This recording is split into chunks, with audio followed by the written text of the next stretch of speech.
discussing the chapter 3 of the macro perspective of tourism and hospitality. And forgive me for I don't have a presentation for chapter 3 which underlies with the economics of tourism and hospitality topic. So I will be sharing the lecture notes na lang on your screens. Ano? So at the end of the unit, all of the students must be able to describe, to explain, to identify, and to describe the factors that favor the growth of tourism and hospitality industry in terms of the economic chapter. So first, we have the role of tourism and hospitality in economic development. So in this topic, several developing countries have used tourism and hospitality development as an alternative to health economic growth. So there are three reasons in this first um, alternatives we've mentioned. The first one is a continuous demand in international travel in developed countries. Second is the income as in developed countries increases, and the demand for the tourism and hospitality also increases at faster rate. And the third one is the developing countries need foreign exchange to aid their economic development. So all of these alternatives will surely helps to monitor and to measure all of the economic growth of our industry. And also not just to measure and monitor, but also have a great impact in the economic growth of a certain country. So the Organization for Economic Cooperation and Development, or the OECD, has concluded that tourism and hospitality provided a major opportunity growth to countries that are at the intermediate stage or dun pa lang sa uh, kakasimula pa lang nila on economic development. And alam natin na kailangan natin ng mas maraming foreign exchange earnings para mas tumaas yung ating economic growth. So si tourism and hospitality are invisible exports which differs from international trade in many ways. Kapag sinabi natin na invisible expert, hindi natin siya pwedeng dalhin sa ibang lugar, di ba? Hindi natin siya pwedeng ipahiram sa iba, ipagamit sa iba, kundi nasa certain one country lang itong tourism and hospitality industry. So number one is in tourism and hospitality, the consumer collects the product from the exporting country. Siyempre, by eliminating yung freight cost natin for the exporter, except in cases in which the airline used are those of the tourist receiving country.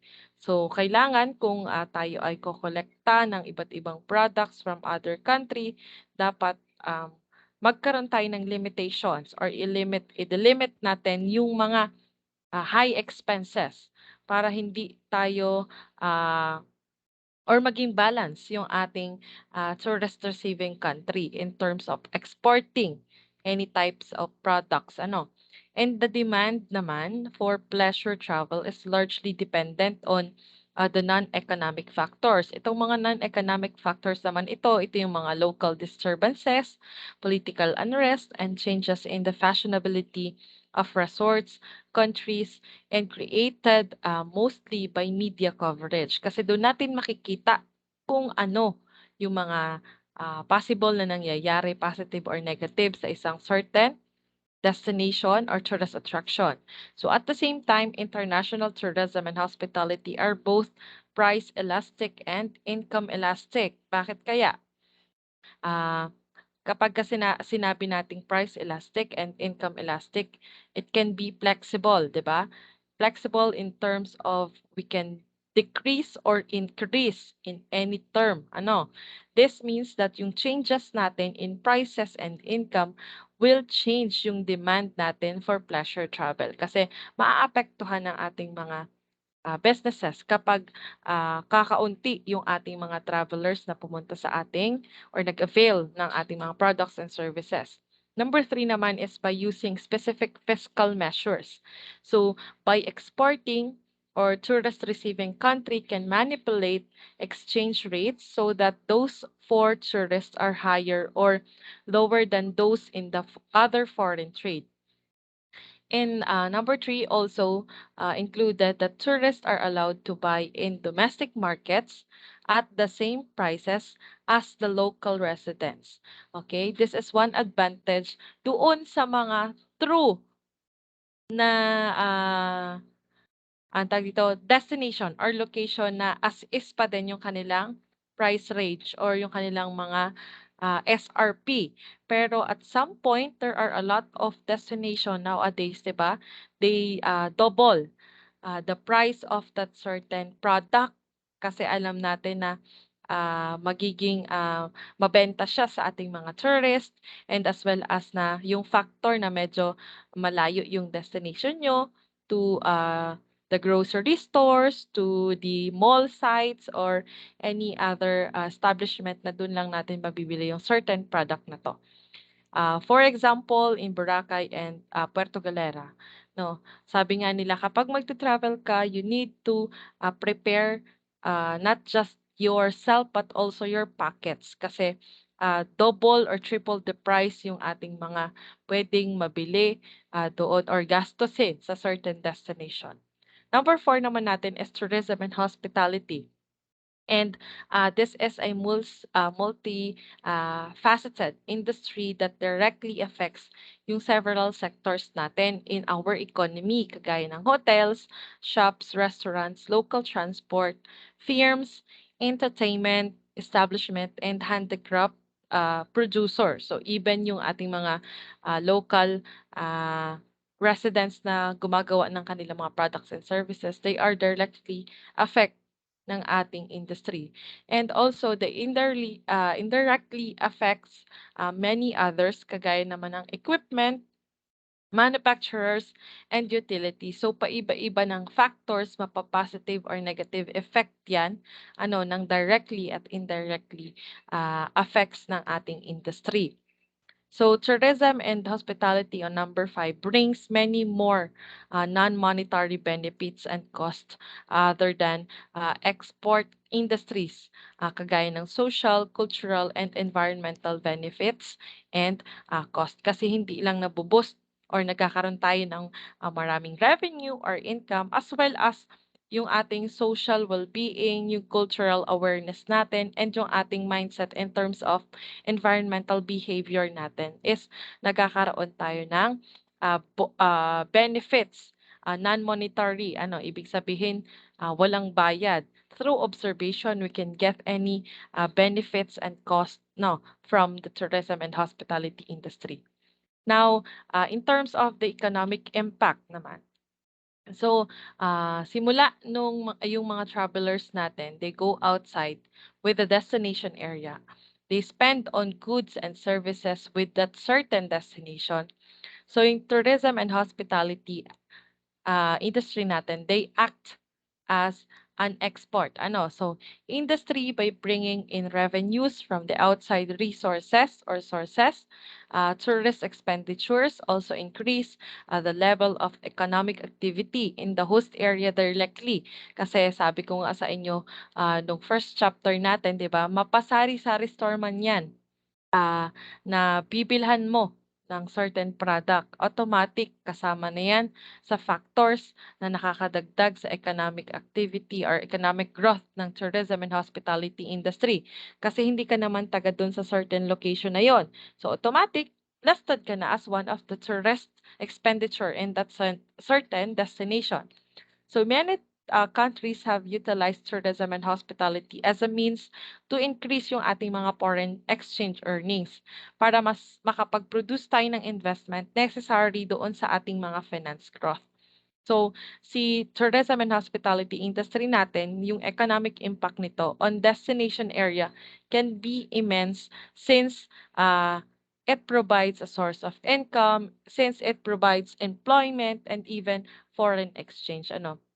not just with uh, the business owners, but also with the host or the local people that surrounds in that certain destination area. What are the direct and secondary effects? So this is the next topic. So para ma-measure natin yung ating economic impact in terms of hospitality and tourism on the destination area, mahalagang malaman natin kung ano yung mga direct at secondary effects ng ating mga visitors expenditures on the economy of the area. So, yung tourist expenditures natin, ito yung mga nare-receive nating income by businesses kagaya ng mga hotel, restaurant, car rentals, tour operators, and retail shops na nagsiserve sa ating mga tourists, and this will have a direct effect dun sa ating economy ng ating host area or ng ating mga local people. Ano? So yung term natin ay direct, this means that the income is received directly. Indirect naman or yung secondary effect natin, it means that the money paid by the tourists to businesses are um, in turn, or it used to what they call this one, to pay for supplies, to pay for the wages of your workers or employees, and other terms used in producing the products or direct services bought by our tourists. So, laging tandaan na yung ating direct, meaning direct na tayong nagbabayad. So, nagbabayad tayo sa mga hotel, sa restaurant, sa car rentals, and tour operators. Indirect lang naman, or secondary effect, ito naman yung mga binabayaran natin through supplies, equipment, facilities, yung mga nasa likod ng hotel or yung mga nasa loob ng restaurants, di ba? The plates, the forks, the spoon, tour operators naman natin, yung ating mga tour guide, travel agent, inside, ano. So, yun yung ating mga indirect or secondary effects. So, the multiplier effect naman or yung tourism multiplier natin. So, yung term nating multiplier is used to describe yung total na effect, ano, both direct and secondary of an external source of income introduced into the economy. So, the tourism multiplier or multiplier effect is used to estimate the direct and secondary effects of tourist expenditures on the economy of the country. So ito yung ating example ng a multiplier effect ng tourism. So this is under Mill, RC, and Alastair Morrison, the tourism system, Debicque IA Kendall Hunt in 1998. So first, we have our head of the effect is the tourist. So now the tourist will purchase or have the expenses on the local tour operator, handicrafts, hotelier, services meaning any types of transportation, pwede nating ipasok dyan. And under those four, after the tourist is the increased personal income, the purchase of supplies, and the wages of the workers or ng ating mga um, employees. And under this three, on the number three, from the left side is yung spending ano, moment natin and yung save natin dito sa under ng increased personal income. And under naman ng purchase supply is yung ating mga raw materials and as well as the wages. Ito namang wages naman natin dito would be for the rent, food, savings, and on the last effect on this chart is the seed, fertilizer, import leakages, and pwede din dito magkaroon ng other effects pa na pwedeng idagdag. So ganito yung um, process or system ng isang tourist in estimating yung ating mga direct costs. Ito yung ating mga direct costs. And these are the secondary effect or yung ating mga indirect, di ba? So, a tourist makes an initial expenditure on the destination, and the expenditure is received as an income by the tour operators, handicraft store owners, hoteliers, and taxi drivers. So, this is the explanation of this multiplier effect. So, nandito na siya. Ano? So, the leakage is the value of goods and services that must be imported to service the needs of the tourism and hospitality. So para ma-estimate natin yung total economic impact ng isang area, yung imports natin must be subtracted from the income generated by the visitor. So pwede natin siyang makita through this formula, yung result. So the formula for the tourism multiplier is K is equals to Y divided by E. So dito naman, si K is yung ating multiplier. Si Y is yung change natin in the income generated by E. And yung E natin is the change in expenditure o ito yung mga initial sum of money spent ng ating mga tourists. So the size of the multiplier depends on the extent kung saan magkakaroon tayo ng iba't ibang sectors ng ating economy that are linked to one another, 'di ba? Yung mga sangay. Pero kasama pa rin siya sa ating industry. So when the tourism and hospitality industry sectors have heavily from other local economic sectors for goods and services, there will be a smaller tendency na magkaroon ng import. So yung multiplier natin will be greater than the reverse was true. If the reverse was true. So a simplified formula for for the tourism multiplier is K is equals to 1 minus L divided by 1 times C minus CJ minus TI.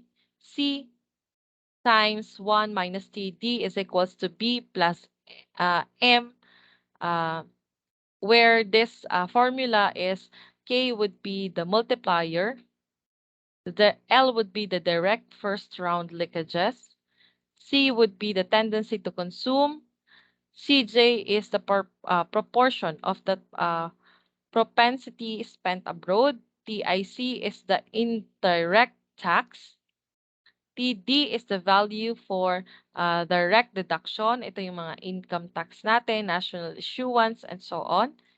B is the level for government benefits, and M is the value of import. So most developing economies have an income multiplier ranges between 0.6 and 1.2, while developed economies have ranges between 1.7 and 2.0.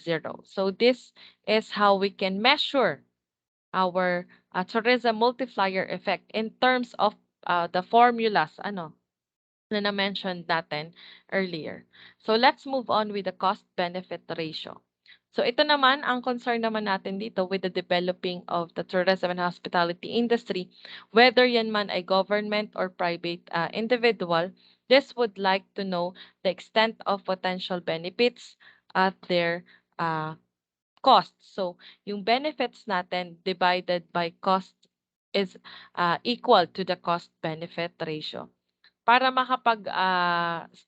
stay tayo with this ratios, meron tayong mga iba't ibang procedure na kailangan gamitin. Number 1 is to determine kung ano ba yung tourist dollar na ginagastos, or yung kung baga ano ba yung ginagastos ng ating mga tourists. Is it dollar, peso, yen, baht, ano pa ba? Lakh, pound, yung mga ganong factor. Yung tawag natin sa iba't ibang currency. Number 2 is to determine what percentage of each expenditure leaves the local economy. Derive a multiplier effect, a ratio applied to income that reflects multiple spending within an economy. Number 4 is apply the multiplier effect to the tourist expenditures to arrive at the total benefits in dollars. Number 5 naman natin is to derive a cost-benefit ratio para mas ma-express natin yung kung ilan yung nare-receive natin na pera at kung ilan yun naman yung nagagastos natin. Number 6 naman is, of course, apply the cost-benefit ratio to our tourist expenditures para makapag-provide tayo ng tama, or at least we estimate kung ano yung mga income, kung ano yung ating mga nag-gain na profit and revenue, and as well as yung cost or yung expenses ng ating mga tourist businesses to a community for both public or private sectors man yan. So yun ang ating uh, cost-benefit ratio. On the undesirable economic aspects naman ng tourism, as what mentioned on your lecture, some of these in our industry are the high prices and the economic stability. I will highlight this one. So because of the additional demand and because of the increase of imports, yung total purchase natin may result in the higher prices in a destination area. So ito meaning yung ating mga local residents, they would also have to pay more for the products and services in their area. So since yung pleasure travel natin is discretionary item, it is subjected to change our prices and income. It can be decreasing or increasing somehow. Kaya tayo merong mga peak season and low season sa ating industry. So this kind of fluctuation may result on our economic instability, meaning hindi tayo stable. Hindi tayo naka-fix kasi pwedeng bumaba, pwedeng tumaas, pwedeng mawala, pwedeng magkameron. And how to maximize the economic effect naman ng ating tourism and hospitality industry. So we have the growth theories. So si growth theories natin had been proposed para ma-maximize natin yung ating economic effect ng tourism and hospitality dun sa certain area na to. And this theory of balanced growth and this kind of growth theories are the balanced growth and the theory of unbalanced growth.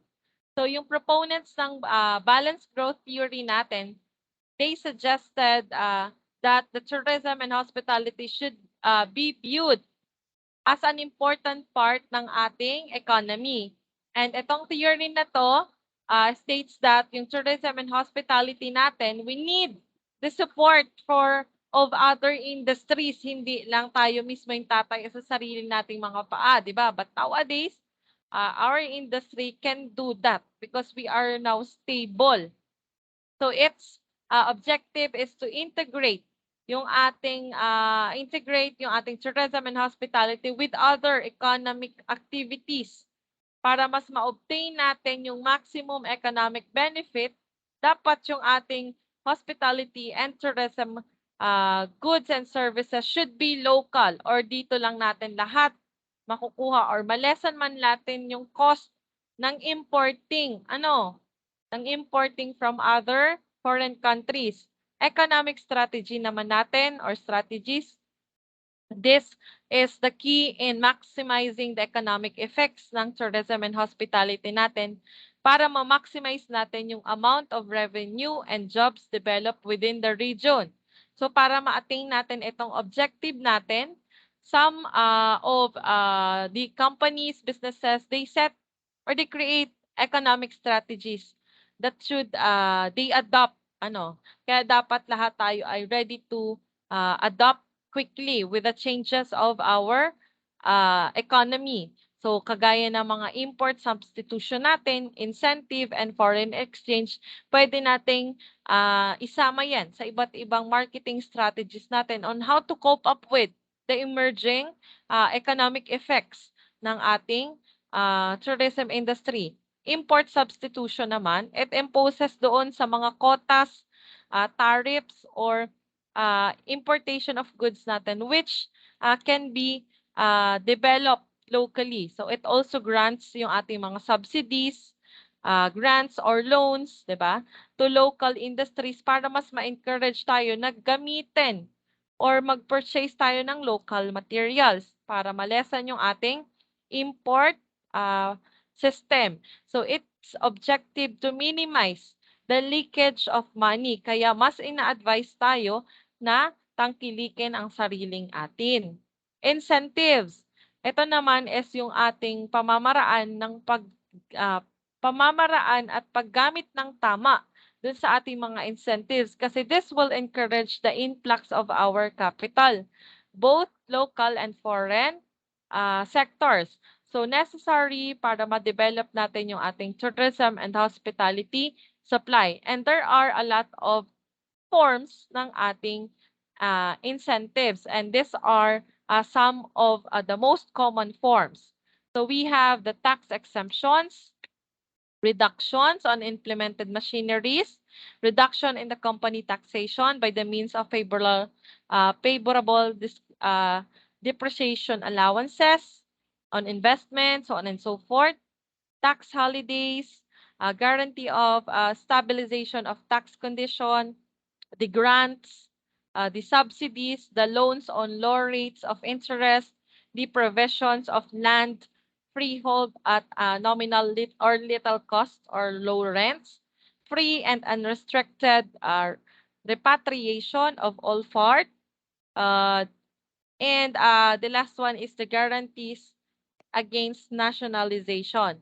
So before implementing those incentive strategy na craft natin or dinevelop natin, dapat yung destination natin should be examined the performance of the schemes of the other countries in light of their resource and development objectives. So better tayo ay mag-take ng research or mag-advance tayo ng reading and gather a lot of information and data para mas makita natin kung saan ba papasok or saan sakto yung ating incentive strategy.